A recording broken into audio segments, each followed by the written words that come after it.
अमावस्या की रात थी। आसमान काले झर जैसा दिख रहा था और शमशान में सिर्फ भूतिया सन्नाटा पसरा था। अर्जुन एक तांत्रिक प्रेमी जिसे सच्चे प्रेम की तलाश थी, पर वो प्रेम किसी इंसान से नहीं, एक आत्मा से चाहता था, कर्ण पिशाचिनी से।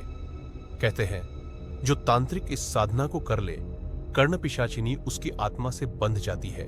प्यार, वासना और मृत्यु के दरमियान बसी एक देवी जो प्यार भी देती है और डर भी। अर्जुन ने लाल चादर बिछाई, गुलाब की पंखुड़ियां उस जमीन पर बिखेरी और एक पुराना तांत्रिक दीप जलाया। चारों तरफ सिर्फ राख और मुर्दों की महक थी। रात के ठीक 12 बजे उसने आंखें मूंदी और जपना शुरू किया।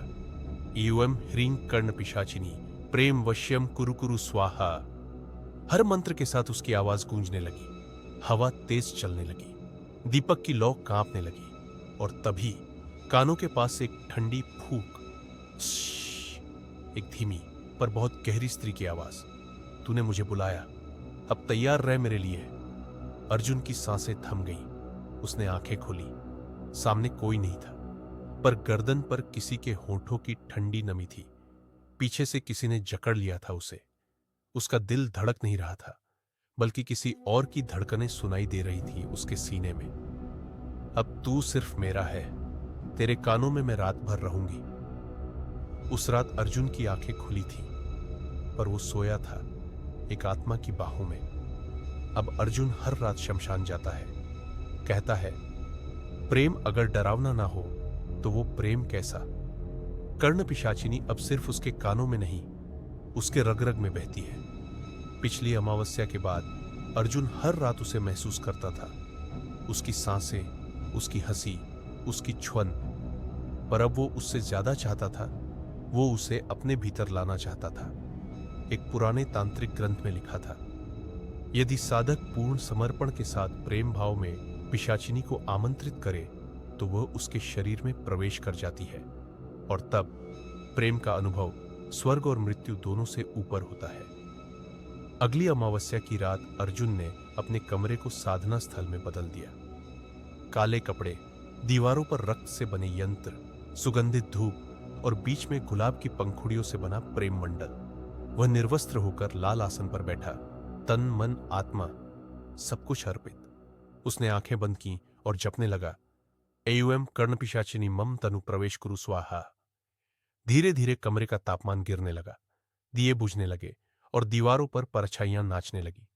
तभी एक स्त्री की चीख, जैसे कोई अंधेरे से फटकर बाहर निकल आई हो, मैं आ रही हूं, तैयार रह। और फिर एक जोरदार झटका। अर्जुन का शरीर कांपा, आंखें पलटी और उसकी छाती खुद ब खुद उठने लगी। उसके होंठों से अब कोई और बोल रहा था, अब मैं तेरे अंदर हूं, अब तू मैं है और मैं तू। उसके अंदर एक और आत्मा धड़कने लगी। उसकी चाल बदल गई, उसकी आंखों में औरत जैसी मादकता आ गई। वो कभी खुद को बाहों में भरता, कभी खुद को चूमता, क्योंकि अब उसमें एक स्त्री समा चुकी थी। उस रात अर्जुन ने प्रेम किया, अपने ही शरीर से जिसमें कर्ण पिशाचिनी समा चुकी थी। अब अर्जुन आम इंसान नहीं रहा। वो दिन में शांत, पर रात को किसी और की तरह जीता है। उसकी आंखों में लाल चमक है और जो उसे छूने। अब अर्जुन अकेला नहीं था, उसके भीतर कर्ण पिशाचिनी थी। हर रात उसका शरीर किसी अदृश्य नारी की कामुकता से लहराता था। उनकी जुगलबंदी अब सिर्फ प्रेम तक सीमित नहीं थी, अब वो तंत्र था, शक्ति थी, वश में करने की कला थी। अर्जुन जब किसी की आंखों में देखता, वो इंसान बस उसी का हो जाता। लड़कियां उसके पीछे पागल, पुरुष उसके चरणों में, हर कोई उसकी ओर खींचता चला आता। कर्ण पिशाचिनी की मादक मुस्कान उसके भीतर बोलती थी, अब दुनिया हमारी है अर्जुन, जिसे चाहे मोहित कर सकते हैं या मिटा सकते हैं। लेकिन जहां अंधेरा घना होता है, वहां कोई ना कोई दीपक भी जल उठता है। वाराणसी के एक प्राचीन अखाड़े में एक बूढ़ा तांत्रिक, भैरवनाथ, जिसने कभी खुद कर्ण पिशाचिनी की साधना अधूरी छोड़ दी थी, अर्जुन की ताकत को दूर से ही महसूस करने लगा। उसने अपनी आंखें बंद की और मंत्र जपा, एयुएम कर्ण पिशाची प्रकाय प्रवेश विनाशिनी स्वाहा। अचानक अर्जुन के शरीर में झटके शुरू हुए। कर्ण पिशाचिनी तड़पने लगी, कोई है, कोई जो मुझे पहचान गया है। भैरवनाथ ने साधना से अर्जुन के शरीर का नक्शा देखा। उसके तंत्र मंडल में एक खामी थी। ये प्रेम नहीं, ये भ्रम है।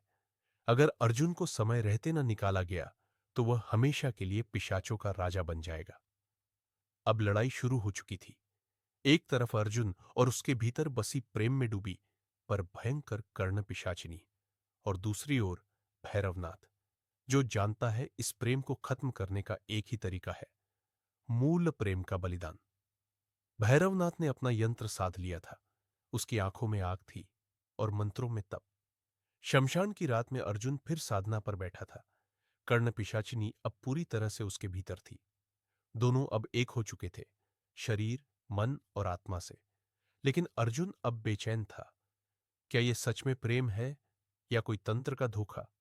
उसके भीतर कर्ण पिशाचिनी की आवाज आई, तू चाहे तो मुझे मुक्त कर सकता है अर्जुन, पर याद रख, मुक्ति तुझे मुझसे छीन लेगी और प्रेम कभी अधूरा रह जाएगा।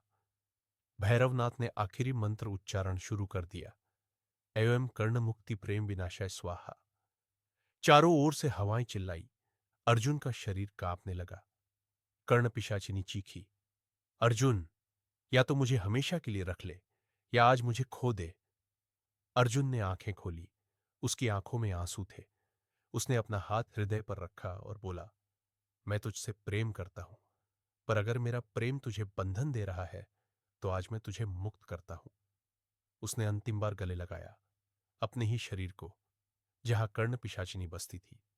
जा, मुक्ति पा, और अगर कहीं जन्मों में प्रेम सच हुआ तो तू लौटेगी। एक तीव्र प्रकाश फूटा। कर्ण पिशाचिनी की आत्मा बाहर निकली, सुनहरी, शांत और अब पहली बार आंसुओं से भरी। तू पहला था जिसने मुझे बंधन नहीं, प्रेम दिया। मैं लौटूंगी अर्जुन, किसी जन्म में, किसी रात्रि में। वो गायब हो गई। हवा फिर से शांत हो गई। भैरवनाथ नतमस्तक था। अर्जुन अकेला था, पर उसकी आत्मा अब हल्की थी। उसे प्रेम मिला और फिर उसने प्रेम को मुक्त किया।